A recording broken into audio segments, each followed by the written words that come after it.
Aujourd'hui, on parle d'un tout nouveau type de robot piloté. Un robot inspiré des loups qui se contrôle avec votre propre corps, qui marche à l'hydrogène et qui peut même grimper partout comme un animal sauvage. Une créature mécanique donc, presque vivante, pensée pour explorer et survivre et même vous accompagner là où aucune roue ne passe. Bonjour, cette prouesse technologique surréaliste n'est que le début des 4 meilleures innovations de la semaine que je vais vous présenter aujourd'hui. Dans cette vidéo, on va découvrir les toutes dernières innovations récentes hallucinantes. On commencera par voir un drone lumière surpuissant, 288 LED pour transformer la nuit en plein jour littéralement. Puis après avoir vu le nouveau robot loup que vous pourrez monter et piloter, on parlera du grand saut de Hyundai qui va injecter des milliers de robots humanoïdes et des quadrupèdes dans ses usines dès maintenant. Et enfin, nous verrons la véritable voiture volante qui a déjà pris son envol, propulsée par une technologie complètement nouvelle, les rotors cylindriques. Aujourd'hui, vous allez être surpris. Rapidement, je vous rappelle que si vous aimez ce genre de contenu, vous pouvez vous abonner pour soutenir la chaîne. Et je vous rappelle également que j'ai mis en place une newsletter, donc une liste de diffusion. Il vous suffit de vous y inscrire et je vous envoie des emails de lundi à vendredi avec les meilleurs résumés tech pour quand vous n'avez pas trop le temps. Vous ne raterez plus aucun progrès technologique. Et ceci étant dit, on y va pour les news d'aujourd'hui. Il y a des inventions qui ne laissent aucun doute sur l'époque qu'on est en train de vivre. Et cette nouvelle technologie, le drone Flying Sun 1000, eh bien en fait clairement partie. Ce n'est pas juste un drone, c'est un véritable projecteur volant qui redéfinit clairement ce que l'on peut faire une fois que le soleil se couche. A la base, on a le Atlas X, qui est un drone de charge lourde. Il peut soulever jusqu'à 15 kg, voler pendant près d'1 heure selon ce qu'il transporte, et surtout il a été conçu pour rester stable en toutes conditions. Sauf que là où ça devient fou, c'est quand on lui greffe les 288 LED du système Flying Sun. Flying Sun, on peut le traduire en français par le soleil volant. On parle de 4 panneaux de lumière accrochés directement au bras du drone et qui ensemble balancent l'équivalent de 300 000 lumens, rien que ça. C'est clairement colossal. À titre de comparaison, c'est comme si l'on prenait plus de 2000 ampoules de salon et qu'on les suspendait dans le ciel comme ça. Le système est intelligent, il adapte son éclairage en fonction de l'altitude. Plus il est bas et plus la lumière est concentrée.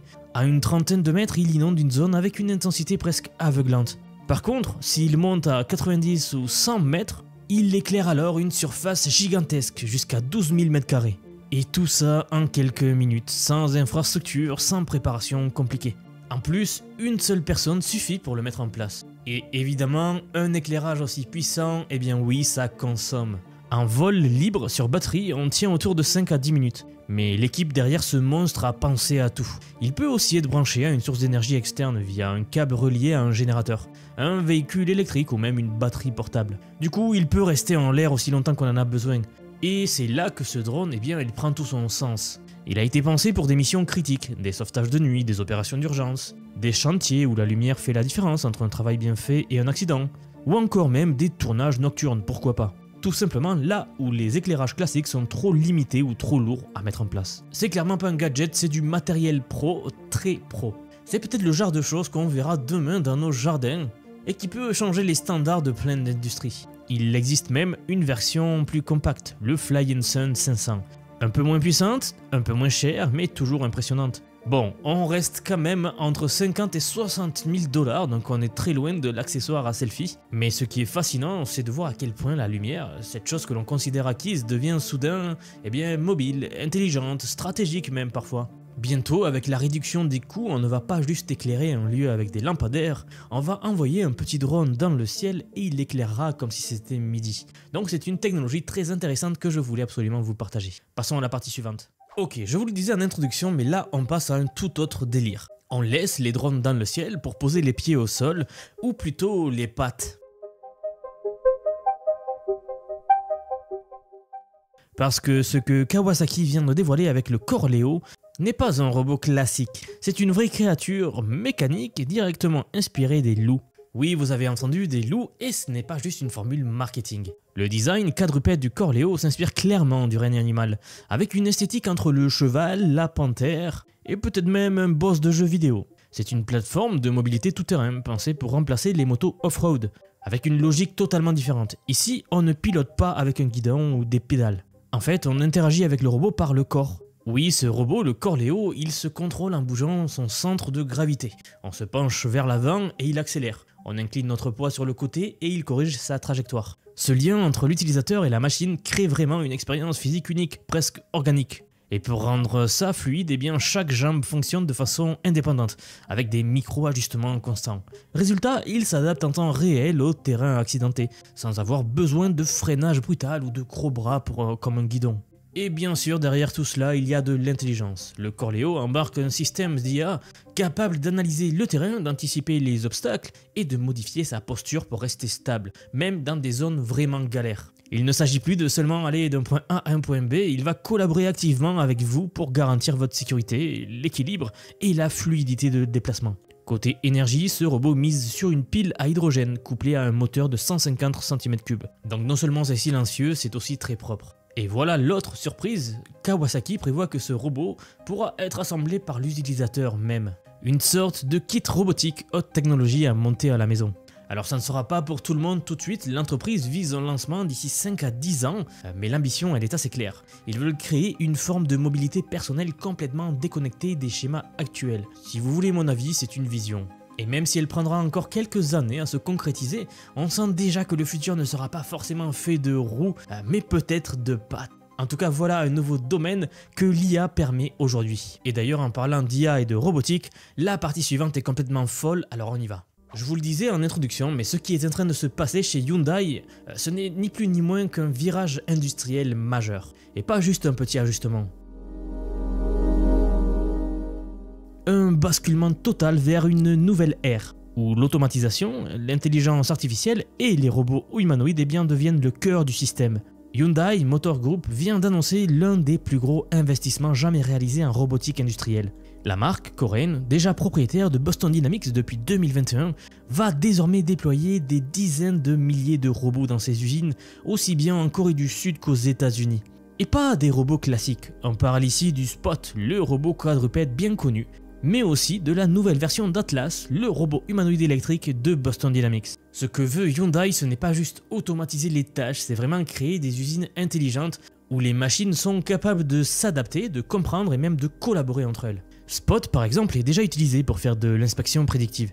Actuellement, il se balade dans les installations, il scanne les anomalies avec ses capteurs 360 degrés, il crée des modèles 3D de l'environnement qu'il scanne et peut même détecter en avance des problèmes techniques. Donc ce n'est plus juste un robot chien, c'est un technicien autonome qui bosse H24 sans pause ni erreur. Et puis ensuite il y a Atlas, le robot humanoïde que nous avons bien décortiqué sur la chaîne et qui passe un cap énorme dans sa version électrique, sa nouvelle version. Plus fort, plus précis, plus stable et surtout pensé pour les lignes de production.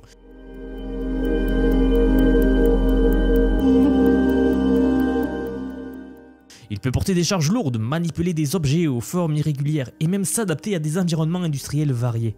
Et en plus, il est silencieux, économe en énergie et surtout personnalisable. On peut lui changer ses outils en fonction des besoins de chaque chaîne d'assemblage. C'est là son point fort. Mais là où ça devient vraiment puissant, c'est dans l'intégration au réseau de tous ces robots-là. Car grâce au partenariat de Boston Dynamics avec Nvidia, Google DeepMind ou encore la Toyota Research Institute, les Atlas et les Spot ne seront pas seulement intelligents individuellement. Ils vont maintenant communiquer entre eux, partager des données, se coordonner. Ils vont en gros créer une intelligence collective. Une seule méga intelligence qui contrôlera tous les robots des usines. Hyundai parle déjà de scénarios très concrets. Le montage des composants, le transport interne automatisé, l'inspection de qualité sans interruption et même la gestion des urgences en cas d'incident industriel. Bon, vous l'aurez compris, on rentre dans une logique où les robots ne remplaceront pas juste les humains sur certaines tâches. En fait, nous allons cohabiter avec eux, ils vont nous assister, ils vont décupler les capacités des équipes humaines. Et Hyundai donc n'y va pas à moitié. Elle devient la plus grosse cliente de Boston Dynamics qu'elle possède désormais même et s'impose comme un leader mondial dans cette transformation. Ce que l'on voyait encore récemment comme une vitrine technologique dans des salons ou des vidéos virales, va maintenant devenir la norme dans les chaînes de production bien réelles. C'est l'automatisation qui n'est plus un rêve de science-fiction, ça arrive. C'est une réalité en train de s'installer, alors silencieusement, efficacement et à une vitesse qui franchement donne le vertige. Juste avant de voir ça, je vous demande 30 secondes car j'aimerais vous parler de mon projet. Je vous apprends à maîtriser l'intelligence artificielle dans la vie réelle. Je pense que vous l'avez compris, mais que vous soyez entrepreneur, créateur de contenu, salarié, étudiant ou même retraité, eh bien je vais vous apprendre à utiliser l'IA pour tout faire, ce genre de choses, ou même brainstormer des idées, tout automatiser, écrire, analyser, bref, on peut tout imaginer avec l'IA. Dans cette formation, on ne parle pas de théorie, on parle vraiment de pouvoir, de vitesse, de levier. Cette formation, je l'ai vraiment conçue comme une boîte à outils ultra pratique. On y voit ce genre de démo en détail, je vous explique pas à pas comment tout marche. Mais pas que, je vous apprends vraiment l'IA dans sa globalité, donc nous voyons tout, les LLM, des outils pour générer des images, des vidéos, je vous apprends les premiers pas avec les agents IA, bref, tout y est.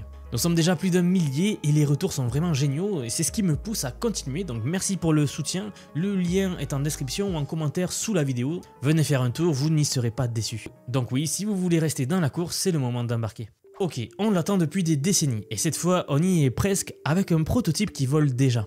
Regardez cette voiture volante, la start-up autrichienne Cyclotech vient de faire voler un engin unique au monde. Une voiture volante équipée de rotors cylindriques appelés les cyclorotors. Et cette innovation-là pourrait bien changer notre vision du vol vertical. Alors qu'est-ce qui rend ce prototype différent des autres? Eh bien tout est dans sa manière de générer de la poussée verticale. Contrairement aux hélices classiques qui tournent vite pour soulever l'appareil, ici les cyclorotors utilisent un mécanisme inspiré des navires du 19e siècle. A la base, ces systèmes servaient à propulser les bateaux avec précision.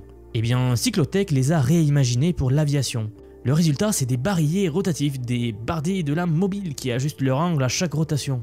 Le tout permet de contrôler l'orientation et la puissance de la poussée en temps réel dans n'importe quelle direction.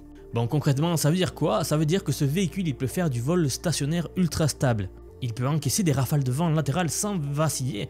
Il peut même pivoter sur lui-même avec une fluidité déconcertante. Et surtout, il peut effectuer des manœuvres rapidement et précisément.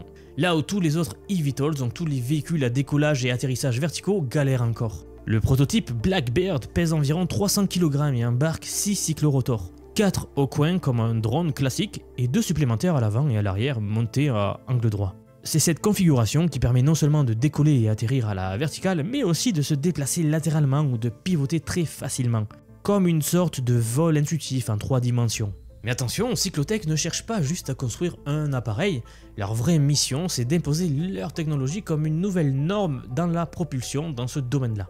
Et oui, vous l'avez compris, ce n'est pas seulement un prototype, c'est une preuve de concept qui pourrait enfin ouvrir la voie à toute une génération de véhicules volants, personnels, militaires, logistiques et j'en passe.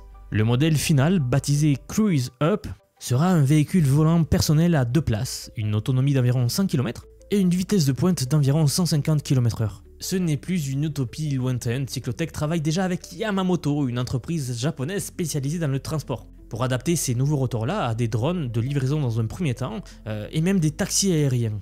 Est-ce que ce sera ce design-là qui débloquera enfin le rêve de voiture volante? Eh bien, difficile de le dire aujourd'hui, mais ce qui est sûr, c'est que ce type de propulsion ouvre vraiment des possibilités qu'on ne pouvait pas atteindre avec les technologies d'hélice traditionnelles. Et si l'avenir de la mobilité ne venait pas du ciel, mais des rotors qui tournent comme des barils? C'est peut-être étrange à dire, mais ça fonctionne. Et là, ce n'est pas un concept, ça a déjà volé pour de vrai. Et bien voilà pour ce tour d'horizon des meilleures actus technologiques de la semaine. J'espère que cette vidéo vous a intéressé, que vous avez pu apprendre des choses. Si c'est le cas, n'hésitez pas à vous abonner pour soutenir la chaîne, à laisser un petit like ou même à partager la vidéo à vos proches. Je vous rappelle également que si vous voulez suivre les actus le plus vite possible, j'ai créé un X, un Twitter, donc il vous suffit de venir vous inscrire et heure par heure on décortique les sorties technologiques. Je vous rappelle également que j'ai mis en place une newsletter ainsi qu'une formation. Vous trouverez tous les liens sous la vidéo en description ou en commentaire. En tout cas, merci pour avoir regardé cette vidéo et je vous dis à très vite pour la prochaine vidéo, c'est-à-dire à demain. À bientôt.